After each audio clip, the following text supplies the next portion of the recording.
ప్రభువా ఆనాడు నిన్ను నమ్మిన దావీదు నేలపై పడి ఏడ్చినట్టు ఈనాడు నేను మౌనంగా కరిగిపోతున్నాను. జనం మధ్యలో నిలిచి ఉన్న నా లోకం అంతర్లీనంగా ఖాళీగా ఉంది. దేవా నా స్వరం నీకెందుకు చేరడం లేదు? గొర్రెలను కాస్తూ పిల్లన గ్రోవి వాయిస్తూ పాటలు పాడిన బాలుడు, ఆ చిన్న బాలుడు రాజాసనం చేరే రోజు వచ్చింది. రాజకిరీటం తలపై ఉన్న సార్వభౌమత్వం తనని అలంకరించి ఉన్న ఏదో ఒక ముళ్ళు మాత్రం గుండెలో గుచ్చుతోంది.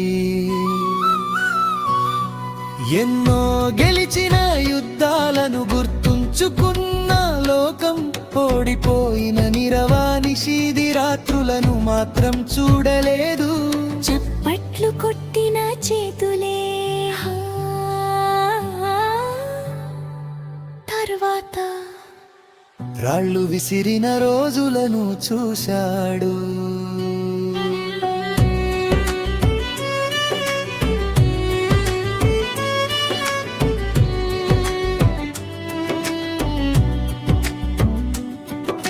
స్నేహితుడని నమ్మిన మనసుకు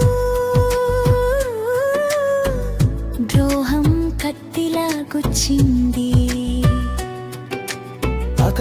అకత అంటూ శాంతిని వెతికిన హృదయానికి గందరగోళం గోళమై ప్రతిధ్వనిస్తోంది.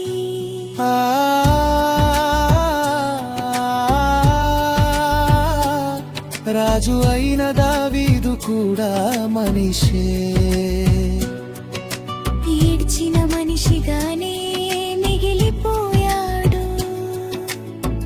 పాపం చేసిన నా చేతులు వణికాయి, పశ్చాత్తాపం నా రాత్రులను నిద్రపోనీయలేదు. దావీదులాగా నేను అడుగుతున్నాను, దేవా నా లోపల ఈ చీకటి ఎప్పుడు పోతుంది? బయట నవ్విన ముఖం వెనుక లోపల నింగి నీడయింది. జనం మధ్య ఉన్న ఒంటరితనమే దావీదు గీతంలా నంగో వెంటాడుతుంది.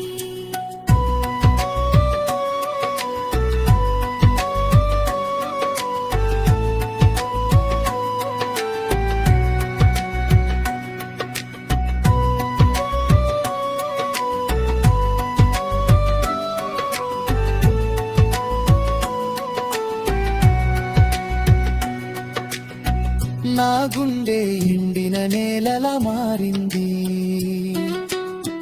ప్రార్థన కూడా మాటలు కోల్పోయి నిట్టూర్పైంది.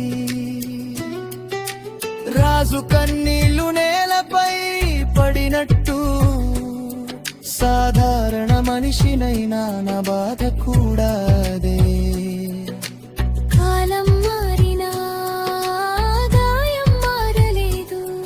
దేవా నన్ను